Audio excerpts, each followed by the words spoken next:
Welcome to our daily live coffee chat.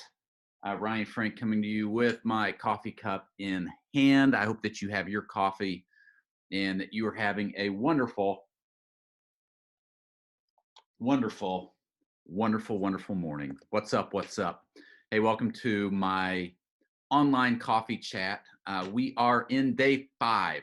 Day 4 yesterday was kind of a mess because of my internet at our office decided to crash. And so we got about 7 minutes into it and shut it down. But I'm glad that you're here. It appears as though we are all good to go. We've got some questions in the queue. We're going to hear from Tina Hauser today. And she's going to talk about leading and loving and learning through pain. And she's going to talk to you a little bit about her journey, and I can't wait for her to share this with you. I'm looking at my phone here. If you have a question for us, text us 833-792-6372. If you have a question, let me give you that phone number one more time, 833-792-6372. Text your question, please. What's up, Corey Jones? Good to see you, Corey. Aaron Hurd has his coffee ready. Catherine Wagner, good morning, Catherine. Gilberta Turnbull, good to see you. John and Crystal McClannon, thank you. Keep commenting and letting me know where you're joining from. Let me know what kind of coffee you have in hand, if you have any coffee in hand. Yesterday, I talked to you briefly about Martha and Mary. And I don't think half of you got it. So I'm going to recap what I talked to you about yesterday because it's been a lot on my mind the last couple of days. You know the story. Jesus, when he was in town, loved to spend time with Martha, Mary, and their brother Lazarus. Now we know the story of Jesus raising Lazarus from the dead, but that's not the point of my talk right now. The first time Jesus comes by to visit, what happens? We talked about this briefly yesterday. Mary sits down at Jesus' feet. Martha is so busy working and getting ready, and she apparently gets very frustrated. I said yesterday, maybe the pot fell off the shelf the wrong way and hit her in the head, or I don't know. She gets very frustrated. She comes out and she really scolds Jesus and Mary and says, Jesus, can't you tell Mary to get in here and help me? And Jesus says this, that Mary has chosen the better thing. He's chosen the better thing. She has chosen the better thing. You know, we have so many distractions. We have so many things and people pulling at us for our attention. Let me remind you again for the first time that one of the best things you and I can learn is to sit down at the feet of Jesus. Our life would go so much better if we would just learn to sit down at the feet of Jesus. Our ministries would go so much better. E-learning with our kids might go a little better if we would start our day sitting down at the feet of Jesus. If you're stressed out today, if you are feeling a financial crunch today, some of you woke up with anxiety within you today, and I understand that anxiety can be real. Maybe you're feeling that anxiety. Maybe there's something that's really scaring you right now. Maybe you feel like you have so many plates spinning that you just feel like things could fall apart any minute. Listen, friend. Sit down, spend some time at the feet of Jesus. Spend some time sitting down at the feet of Jesus. Now, one of the beautiful things about heaven one day is that we will be able to literally sit down at the feet of Jesus. Can you imagine that? Can you imagine for all of eternity? For right now, we got to get as close as we can, right? And so we get into his word. We get into his word. We spend some time in prayer. We spend some time meditating and reflecting on who he is and the difference that he is making in our lives. Question: if I looked at your calendar, would I be able to tell that you spent some time at the feet of Jesus? If I was kind of like your shadow for a day, right? Would I see that you are spending some time at the feet of Jesus? Now, when you're quarantined, when you've got kids at home, when you're trying to keep up with not only everything you've got going at home, but you've got your job and your ministry and laundry and bills to pay, it's difficult. But you know what? It is hugely, hugely important. Remember what Jesus said: Mary has chose the better thing. And I think if Jesus would take a look at your calendar, if Jesus would take a look at your to-do list, if Jesus would take a look at your priorities, the things that you need to get done today, those things that you've got written on those Post-it notes all over your kitchen, all over your desk, and those reminders that are going to pop up on your phone today, those notifications, the opportunities that you might have to jump over on Facebook or spend some time on YouTube. And as good as all of that stuff is, I think if you chose to spend some time with Jesus, if you would choose to sit at the feet of Jesus, I believe you would hear Jesus say that you have chose the better thing, that you chose the better thing. It's good to see y'all with us. Thank you for being here. Thank you for your patience yesterday as we had some tech issues on my part with our office. Thank you. It appears as though y'all are seeing me and hearing me okay today. I'd love for you to leave a comment. Tell me where you're joining from. Tell me if you've got a coffee cup in hand. We are in for a treat today as we are going to talk to Tina Hauser.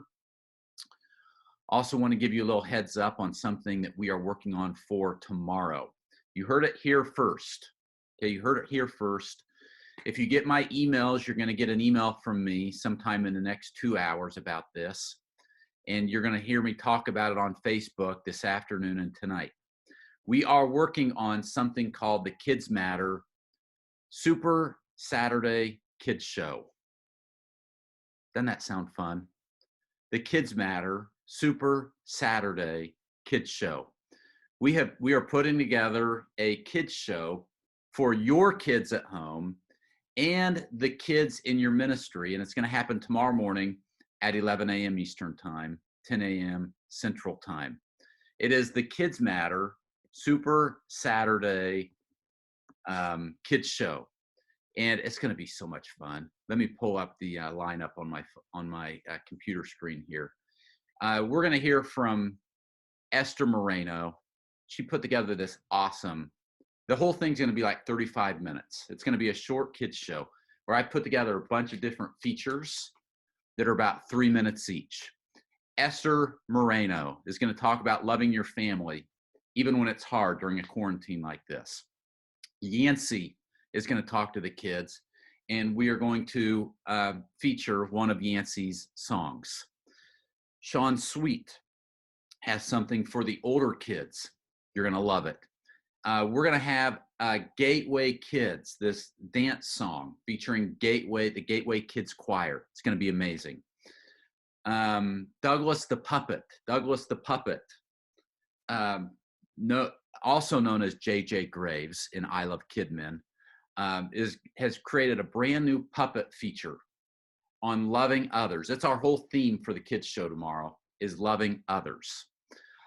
Tina Hauser, who you're going to hear from today, AKA Dr. Bunsen Burner, or is it Dr. Bunsen Burner, AKA Tina Hauser, has a great experiment she's going to do with the kids tomorrow on loving others. Uncle Charlie is going to be here with us tomorrow. In our Super Saturday Kids Show is going to end with Josh Denhart doing a science experiment that your kids are not going to want to miss. It's free. Parents aren't going to have to register.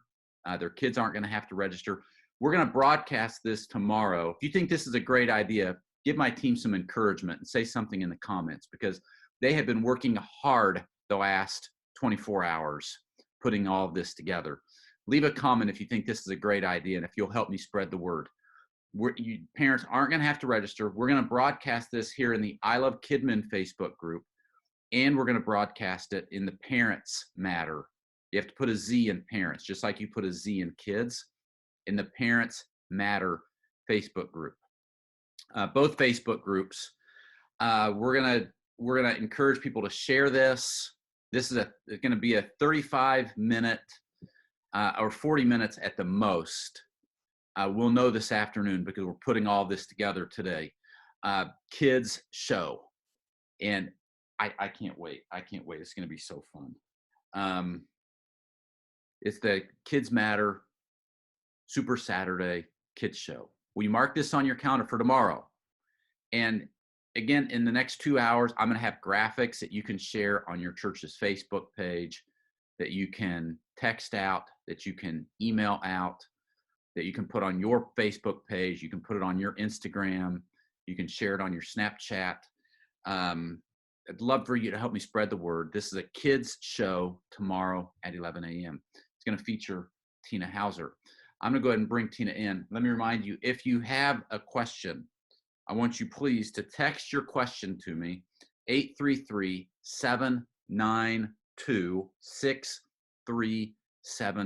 It's good to see so many of you with me on Facebook right now.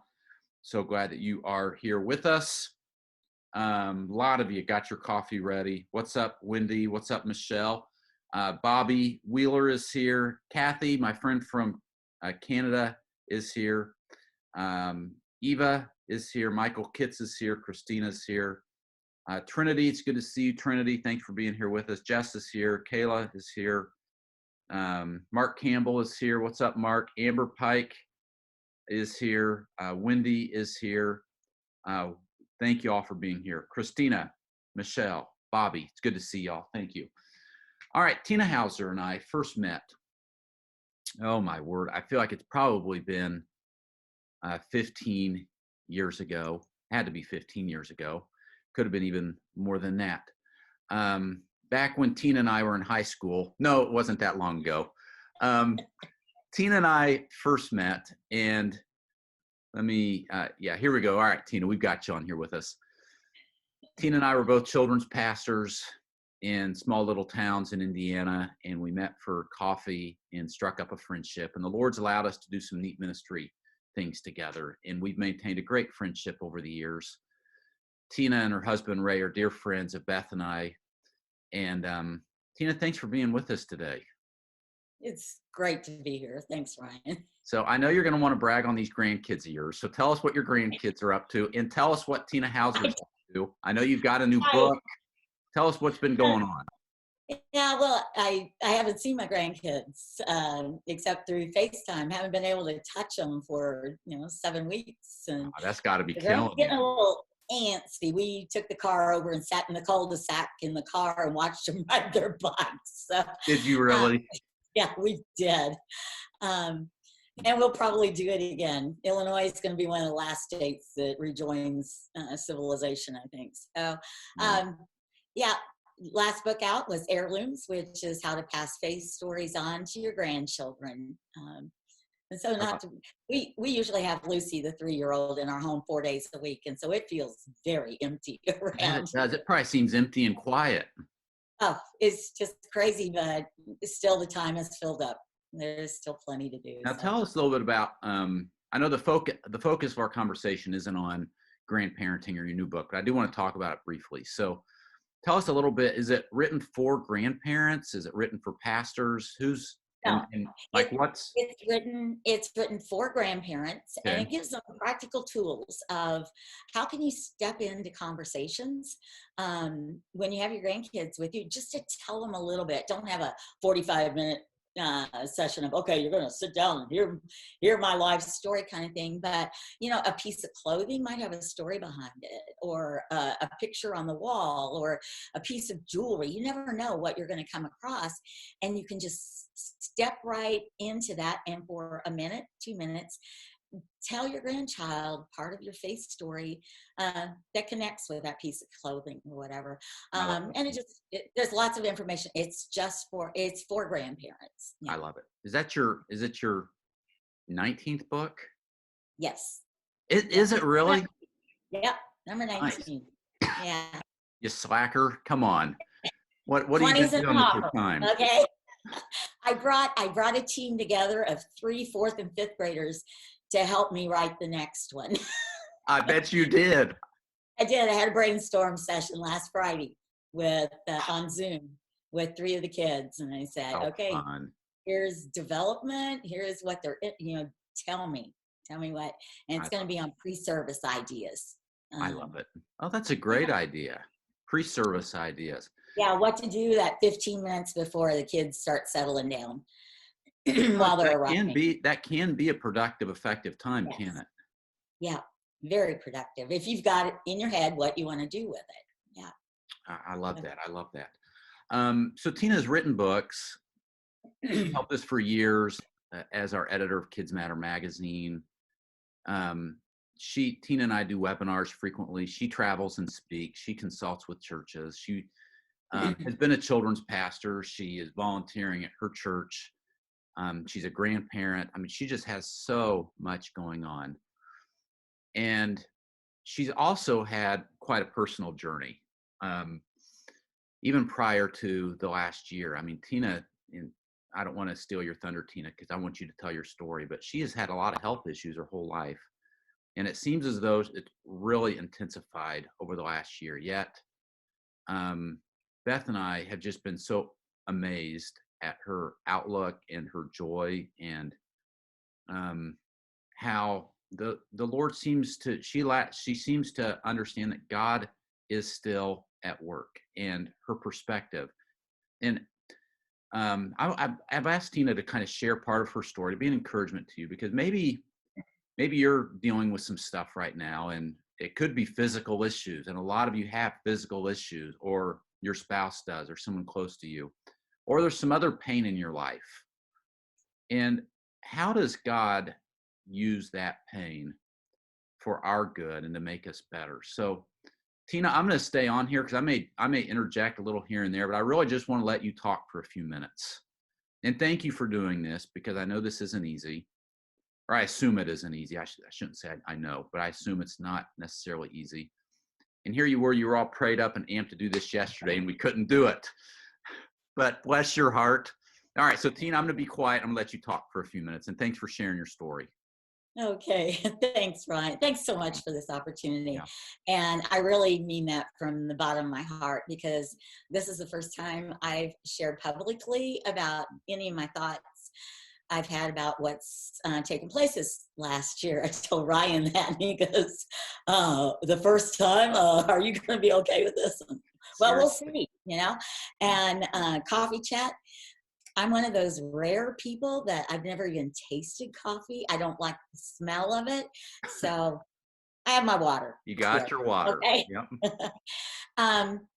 So I want to revisit some things that I really actually kind of put away as useless to anyone. So my prayer this morning is that maybe you'll snatch hold of something and it'll cause you to move. Okay, so it was kind of hard to decide where to start with all of this. For 4 years, the past 4, almost 5 years, I guess, I had a 5-inch wound open on the back of my leg that wouldn't heal because there was no oxygen getting to it, because there's no blood getting to it, and blood carries the oxygen. And so after struggling with this for 4 years, we started having to try to get blood to it. And I was literally on my way into my 4th bypass surgery in 5 months. Now, when I talk about bypass, it's not heart bypass. It's putting a 20, or one of them was 27 inches long tube down my leg to get the blood down to this wound. Physically, I was being rolled out of the holding area when my surgeon stopped just to reassure me as he went into the surgical room. And within just a few seconds, of talking with me, he discovered E. coli Mm. was on that artificial connector, which was a vital part of the previous bypasses. Each bypass had left me with an additional 4-inch wound in my leg, which of course also didn't heal.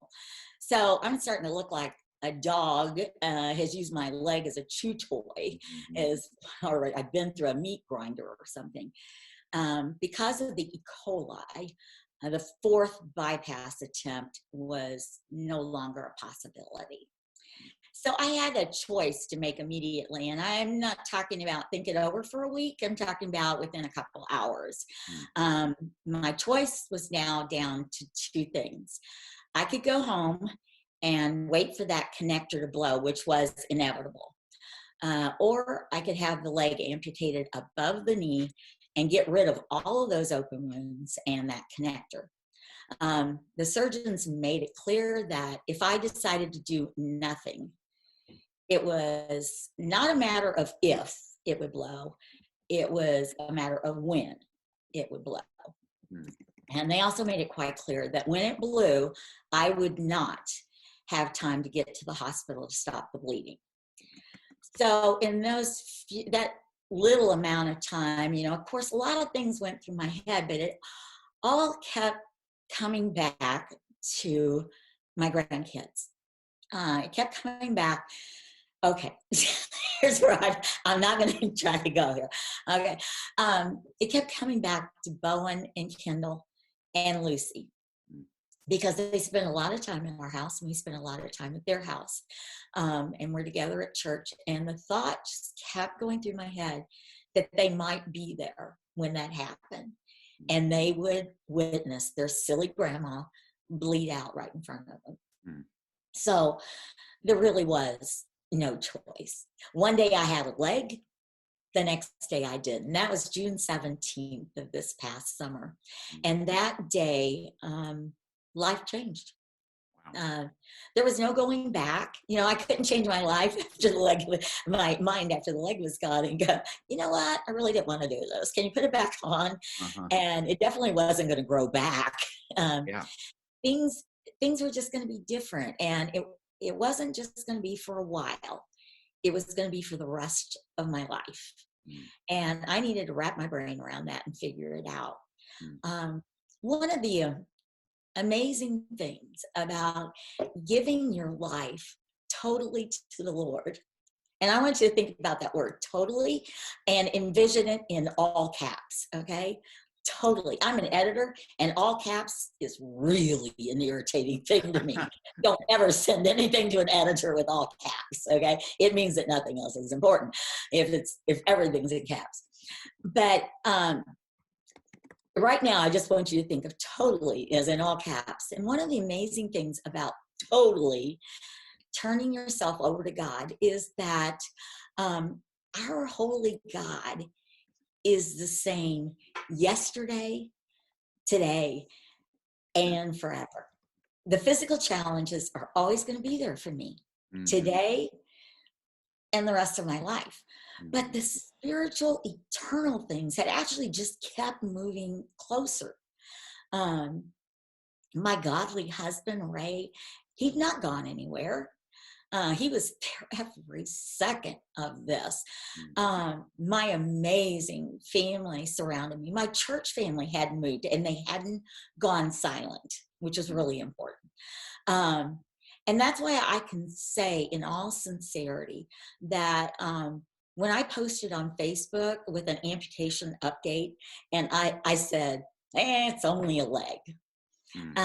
While many people, and there were hundreds and hundreds of people that responded to that with things like, well, that sounds like you, Tina. I know when I said that the day after surgery, that it kind of choked some people up. I mean, it like, okay, I can't breathe. How can she say it's only a leg? Well, that's how life's difficulties go. Something devastating happens to you and it changes you forever. You realize that life is going to be different and you have to decide how you're going to continue on. It's only a leg. It's only a quarantine. God hasn't moved, and he's not going to. He's the same yesterday as, he's the same today as he was the day before the quarantine started. He's the same as we go through this, and he'll be the same on the other side of this. Really, really simple verse, Romans 12:12 says, I gotta drink my coffee here. Yeah, take a sip. Yep. Take a sip of my coffee. That's really weak coffee too. It's watered down. Yep. Romans 12:12 just says, be joyful in hope, patient in affliction, faithful in prayer. Be joyful in hope, patient in affliction, faithful in prayer. Be joyful in hope, patient in affliction, faithful in prayer. Message Jumpstart 3. I'm kind of feeling us on here. Okay. Romans 12:12. I'm kind of feeling this now. But this verse is tools that God gave us. Joy, and those of you who know me know that joy is the banner that I hang over my head. Joy helps us recognize the hope that we have in Jesus. When we claim that promise, and hope is a promise, then there's no reason that we should shy away from claiming his joy. It's okay to have joy because you're sure of his promise of hope. People, don't worry if they go, she's in the middle of an awful thing and here she is laughing and, being light with us.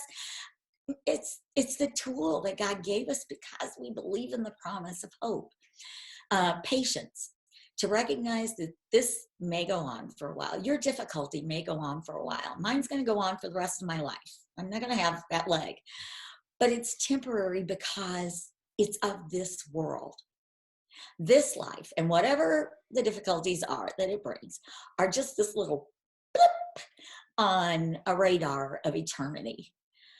Prayer tool, it helps me recognize that God's presence, and it helps me to see that I always have access to him.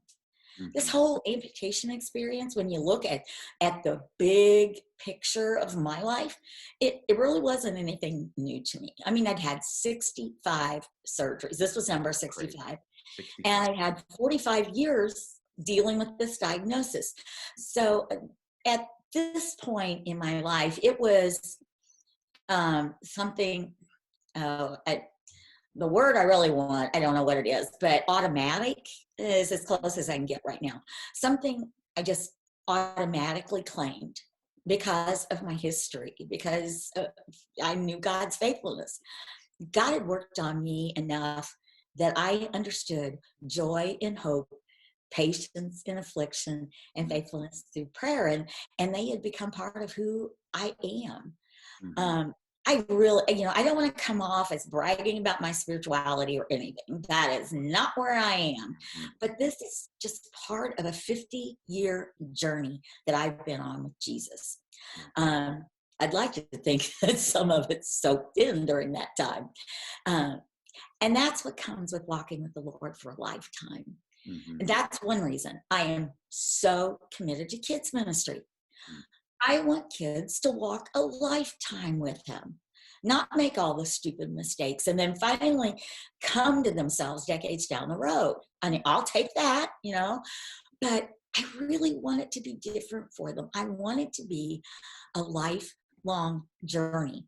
I wouldn't want you to think that I don't struggle sometimes, that this comes easy for me when it doesn't come easy for everybody else. I've physically fallen 3 times when my head was telling me I still had a leg, and the phantom pain, which is payment, it's that you actually feel what's not there anymore, and it has pain, and you can make yourself think that you're moving it. That phantom pain told me that I could feel my leg, but when I went to depend on it, it wasn't there, and I fell. And those times I've sat on the floor wrapped in Ray's arms and cried and yelled things like, "I don't have a leg." Yeah. Like, that's all I can say is, why did this happen? It happened because I don't have a leg. Mhm. Um, but thankfully, it doesn't last. That place I go doesn't last very long. It's more that I'm mad at myself for letting it fool me than Uh-huh. anything else. And I will relive falling and sitting there for a day or two. And then I realize I'm really just wasting my time Uh-huh. going.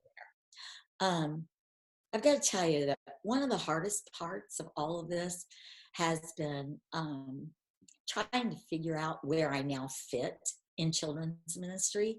Mm. And truthfully, I'm still trying to figure that out. It's been such a huge chunk of my life. It's my purpose. And I'm really trying to refuse to succumb to thinking that God is done there. Yeah. Admittedly, it's not easy sometimes. You just go, I can't do that. I'm sorry. I just can't do that physically. Mhm. And maybe he's done with me in some of the things that I used to do.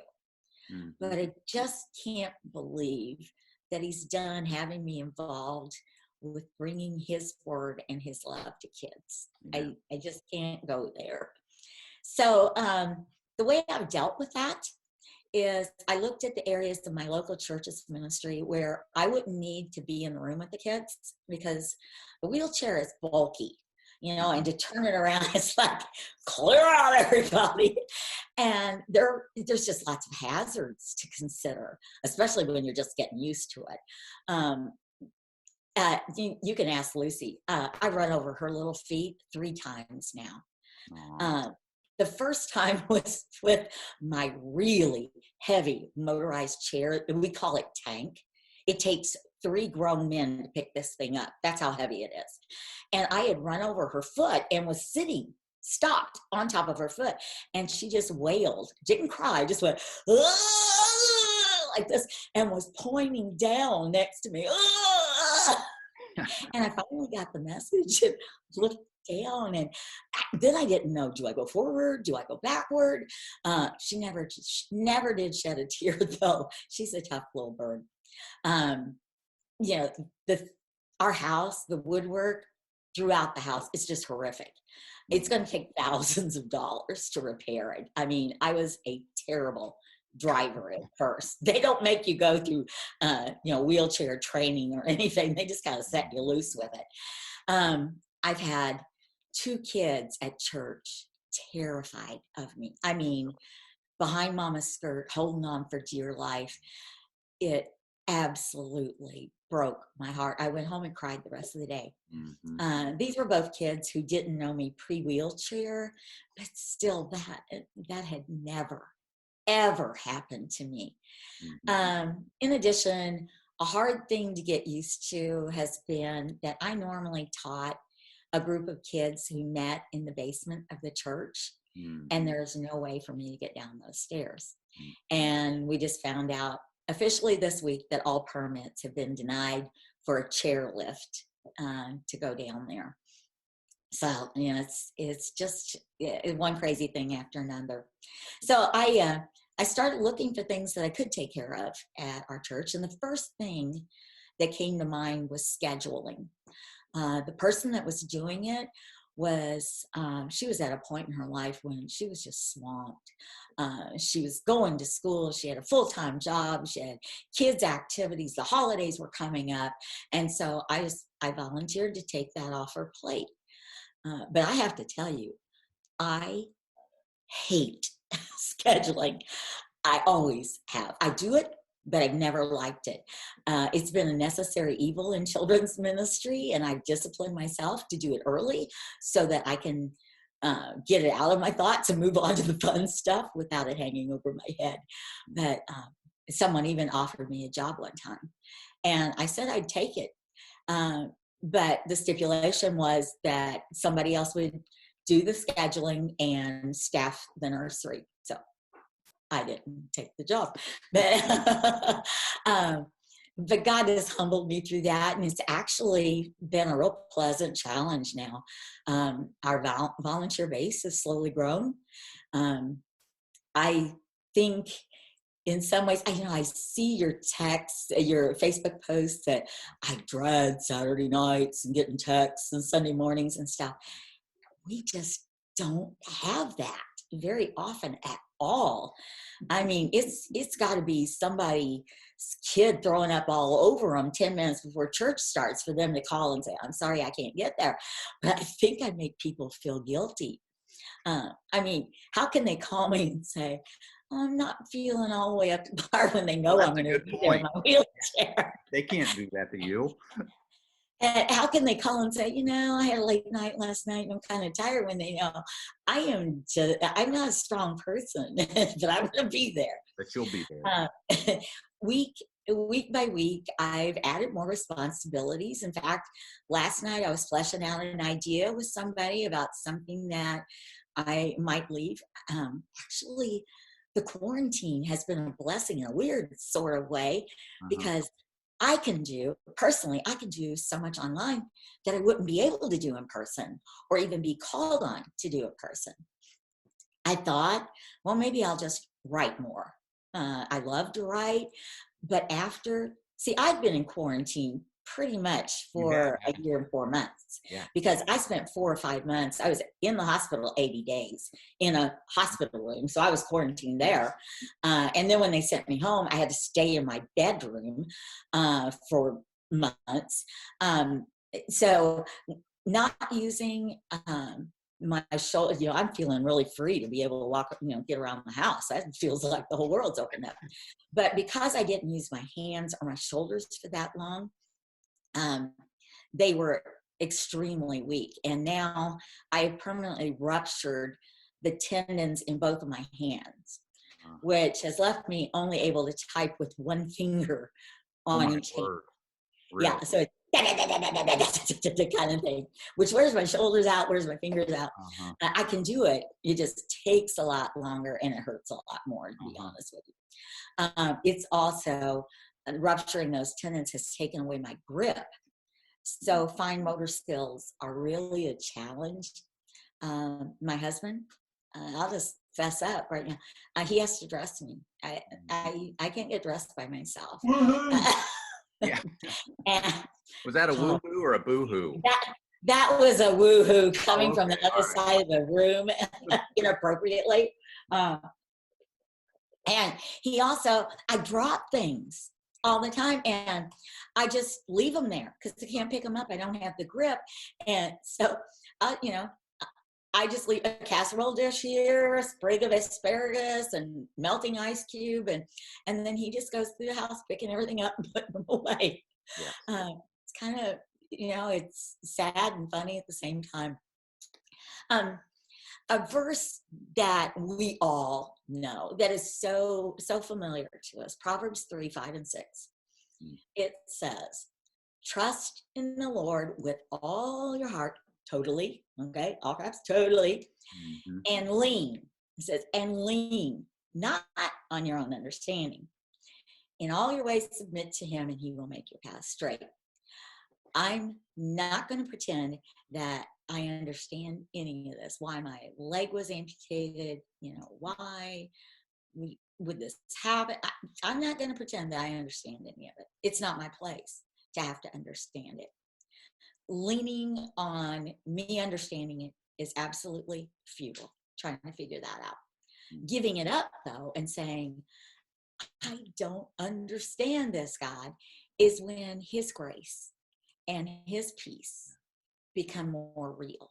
Amen. I learned in my teenage years, grace, to understand what it is. It's God's riches at Christ's expense. GRACE, God's riches at Christ's expense. And when I lean, not on what I can understand, but I lean into God, then I can recognize his grace, his riches in my life. Mm. Okay, that's good stuff. That's like getting presents, getting gifts when I can lean that way. It's like I'm taking a peek at the Christmas tree, and all that's there. But God's riches at Christ's expense. Um, the last thing I kind of want to talk to you about is um, because I've been on cortisone every day for 44 years, Mhm. there were side effects that convinced all of my surgeons and my specialists that there was no prosthesis anywhere in my future. Mm. And so Ray and I accepted that I'd be in a wheelchair permanently, and we made adjustments accordingly. Okay. Um, a couple of months ago, and this happens to me every once in a while, God does this to me. I felt like He was saying, you have questions to ask. Mm. You have questions to ask. And I had no idea what this meant, but I was feeling these same words resonating in me for several days on end. I mean, I turn around and you have questions to ask. I said, what are you talking about? And about 4 days later, a really good friend of mine whose daughter had gone through leg lengthening at Shriners Hospital in Chicago. She texted me out of the blue. Now, we texted all the time, but this wasn't the course of, us carrying on a conversation. It was just boom, here's this text. And she said, I know you've been told you can't tolerate a prosthesis, but if you ever want to check on it and ask questions, Mm. I know through a friend at Shriners that we have a prosthetist, try saying that 10 times Oh man. fast, Yeah. prosthetist right here in the next town who does amazing work on cases that nobody else can succeed at. So I thought it won't hurt to ask questions. So I made an appointment. And when we arrived, the prosthetist himself greeted us at the door, and he spent 3 hours with us, free of charge, Wow. and stated when we left that he had no doubt that he could make a prosthetic leg for me. So, what have you been learning during this quarantine? So many people said, I've been learning how to walk. Is what I've been doing, learning how to coordinate my body with this computerized leg. One of the really cool things about this was that we took Bowen, our 10-year-old grandson, out of school for half a day to go with us to the first appointment when I would actually try on a prototype of my leg. Bowen is very athletic, but he's also somewhat of a nerd, very computer savvy.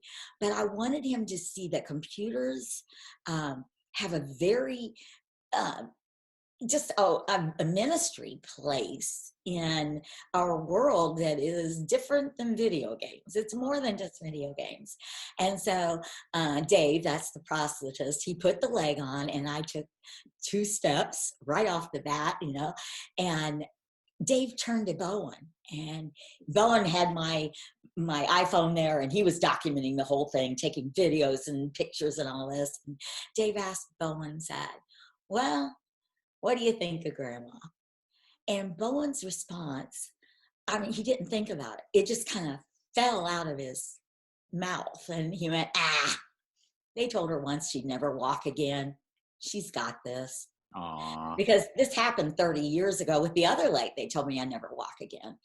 And I think, he said, she's got this. But I think at this point in Bowen's spiritual walk and how much I've shared with him about my, what's gone on, that he understands I got this really means God's got this. Okay. Or I've got this because God's got this. That's right. So, right, I want to just wrap up with a challenge here for everybody that's watching. In your difficulty, whatever that is, if it's physical or if it's a relationship or if it's financial or if it's mental, whatever it is, because we all have life-altering difficulties. Yep. Where something happens and life will never be the same again. Are you committed to leaning into the fact that it's all within God's understanding? That's a big question to ask you. Are you so set on understanding with my mind why this is going on? Or are you willing to say, I'm satisfied that God understands this? Can you take that situation that you're in and say, it's just like, it's just a quarantine. Mm. It's just and then fill in your blank with that. Do you truly have a perspective that life here determines your eternity? And this, whatever your difficulty is, it's just this little blip in comparison to forever. You've got this because God's got this. So there you have it. And I didn't cry. You didn't. Good job. You came I got close, but I didn't cry. You didn't do it. Here's my question for you. Okay. Are you most excited about this prosthetic leg so you can take a walk outside, or you can get downstairs to those kids at church? I've learned how to do the stairs. I've been practicing here. There's pro and con to that, but we're going to get it figured out. That coming up the stairs, it puts so much pressure on my good hip that the good hip has given out. So in my head, I know I can get down there and get back up. If it, it's just one stairs up, but I'm not going to spend my hip energy just practicing that because I can do it. I know I've done it, and I did it 4 times in a row, and that was probably why I'm dealing with hip issues. Yeah, we'll be back. We'll be back. You'll be back. I hope when Yeah. this is over, Tina, find this post in I Love Kidmin and read all the comments, because you have a lot of love and encouragement coming your way. Oh, thanks. I'm going to read a few of these off my phone. Summer said, "It's so great to see your face and hear from you, Tina. What an inspiration." Is that Summer Christopher? It is. Hi, Chris. Hi, Summer. Yeah, how blessed. I've been clinging to Romans 12:12 and sharing it with our family so much during this time, Mariana says. You are, we had a couple comments I found earlier. Yeah. Tammy Ballard Scott, Tina, so thankful that you continue to pour into leaders. Every time I hear you speak, I'm encouraged. Greg Johnson, your story is unforgettable. Kathy, he isn't done with you. Your wisdom and knowledge is a blessing to Kidmin leaders. Ray said, Ray Hauser, Lucy is tough like her grandma. Yeah, poor Jared. He's got 4 super strong-willed Hauser women in his life. Jared's my son. Yeah. His wife is as strong-willed as I am, and both of his girls are. Bless his heart. Well, Tina, you're an inspiration. I know we can stay. You need to jump over to tinahauser.net. tinahauser.net. That's Tina's website, where you can learn more about her ministry. You can get links to all of her books are there. Tina, a good way to stay connected with you, is it on Facebook, or what's the best way to do that? Facebook's great. Yeah. Just find me there. I'm in I Love Kidmin all the time. All the time. Yep. So, Lord, I thank you. you. Yes, amen. Lord, I thank you for Tina. I thank you for Ray. I thank you for their family. I thank you for the inspiration that Tina is every time she speaks. Lord, if there's anybody that would have a reason to get in the corner and hide, to get depressed, to ask why God, Lord, I think it would be Tina. But Lord, she has chosen to stand upon the truths of your word and who she knows that you are, as you've revealed in your word. She has chosen, Lord, to look beyond herself to her own grandchildren and the kids in her ministry and kids, Lord, that she is touching through the leaders that she touches every day. I pray that you'd continue to strengthen Tina's body, help her with this prosthetic leg, help her, Lord, with the pain she continues to fight every day. Bless Ray. Lord, bless their entire family and their ministry. Lord, we love Tina so much, and I pray that you would really bless her. And I thank you for her willingness to share with I Love Kidmin today. And we pray this in Christ's name. Amen. Thanks, Ryan. Thank you so much. Okay. You are an awesome, awesome person. And I'll see you and the kids tomorrow as Dr. Fron Bunsenbrand. Yes. Oh, it's going to be so fun. But I won't look like this. No, you won't. You won't. Tina's participating tomorrow. Tina, thanks again. God bless. Okay. All Thank right. you. Bye-bye.